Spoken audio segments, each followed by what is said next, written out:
Smacking, cracking, and watching. Follow me on Twitter. Subscribe. Ray Donovan, Season 5, Episode 2. This episode is called Las Vegas. Y'all ready? Let's do it.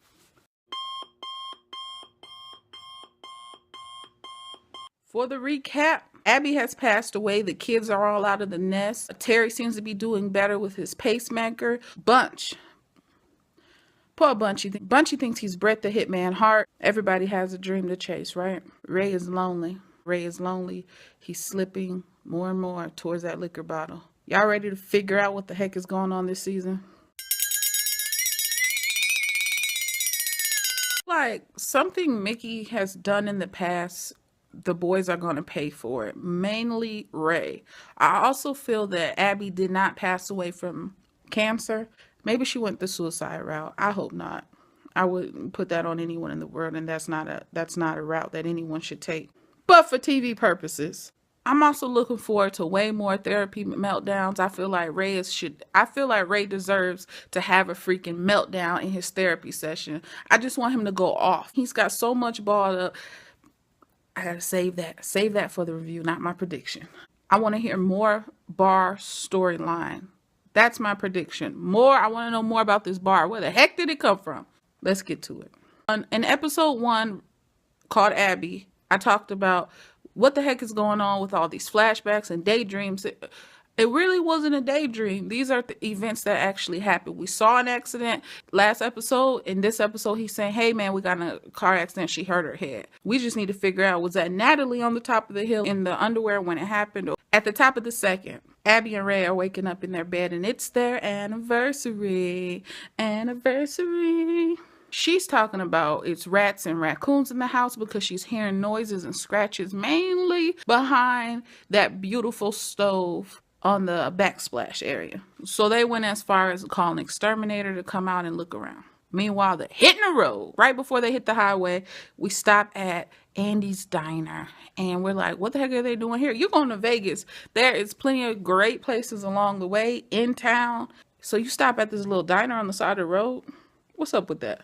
Once we went inside and I saw the interior, I saw the way the bar, how the bar meets right almost at the doorway and it has those red leather seats. I said, hey, wasn't Mickey just there reading his script out loud? And didn't they call it Abby's in the first episode? But this is setting up, they're building people. We are building on Ray Donovan. He hands her the keys to the castle. It's yours. I need to talk to my husband because he needs to, our anniversary gifts need to be stepped all the way up. He is giving out, you get a restaurant.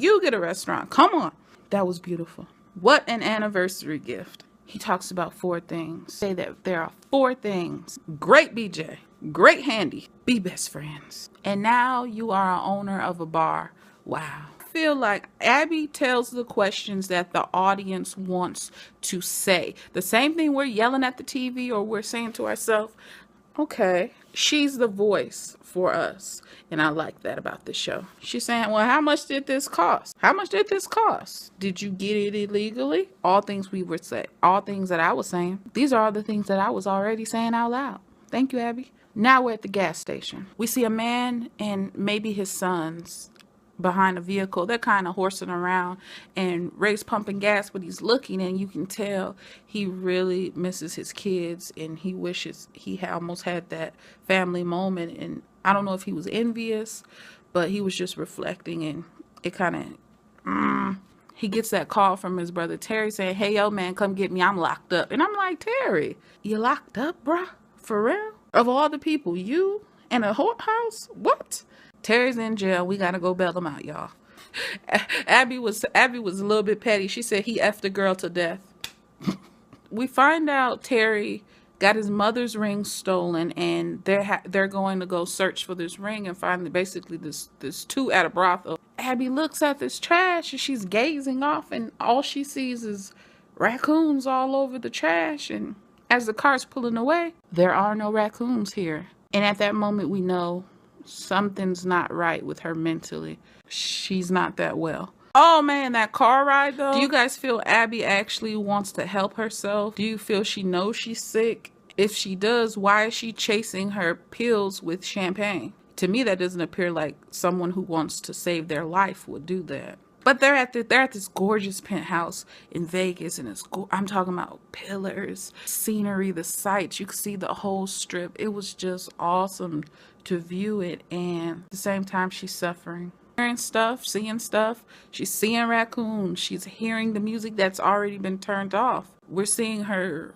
diminish. Fast forward a little bit to Damon's fight. The fight was off the chain. I really enjoyed it because I'm a huge boxing fan. Don't play with me. I put the gloves on and I'll work you, okay? Damon knocked Juan right out the ring, and I felt like, oh, I remember when Roy Jones Jr. got knocked out. So at the dinner, Terry then brings up for the first time this brain stimulation surgery, and he's already he's been with the doctor for a couple months. He proposes to Maureen, and I'm like, wow, this is what we're doing? You were just with a chick. That ring you about to put on her finger was just on some skeezer. You're not only proposing marriage, you're proposing your plans for the future and how you want to make sure you provide for everyone.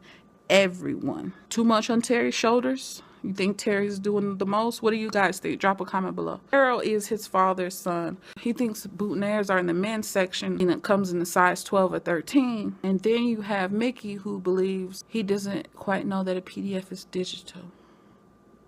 Oh, Donovans. Oh, my sweet Donovan family. Natalie. Let's talk about Natalie. I get it. Ray's a fixer. We have to have someone get into some shenanigans with him, get his money, do his job, and we got Natalie. The guy's like, oh, you startled me. Who is this? He's just talking. I'm thinking, okay, Ray is so calm, but he's so focused because he's got some business to do with his family. He doesn't have time to be fighting you, having blood, going to the trunk to get his bat messed around with you. Not today. So many B words thrown. That man he even went so far as to say that Ray Donovan was a security guard that was packing. He said, you ain't taking this dog. And dude went as far. He went even further to say, I'll snap this dog's neck before I give it to you. And I'm like, wow. When will we see the end of this guy? He's pretty far out. And she's pretty crazy to even be dealing with him. When Ray gave Maureen something blue,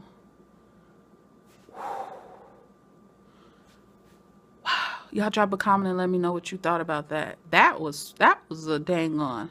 That scene. Not a funeral. It's definitely a wedding reception. He's dancing. That's huge for Terry. He's able to dance with his wife. That's beautiful. With no issues, nothing in between, nothing for her. And I mean, she doesn't feel sorry for him. She loves him for him. That, my friend, in the song playing, I Only Have Eyes for You.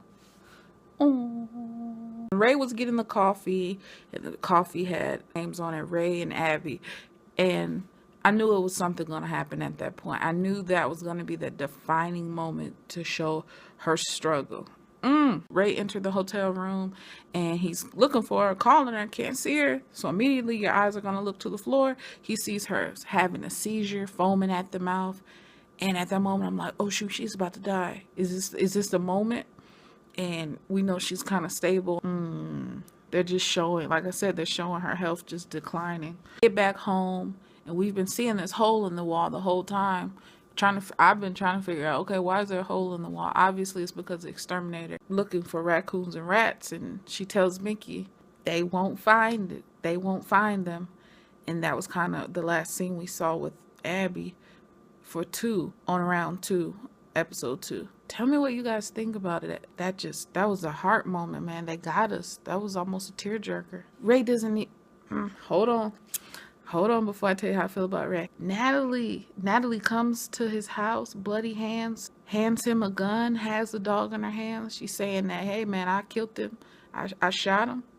I got my dog. Now Ray has to fix. I have this new thing to where I rate how I felt about the episode on a scale of 1 to 10, and it goes like this.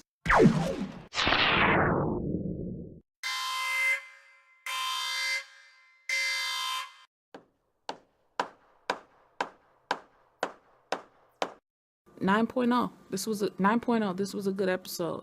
9.0. 9 flat. Very great episode.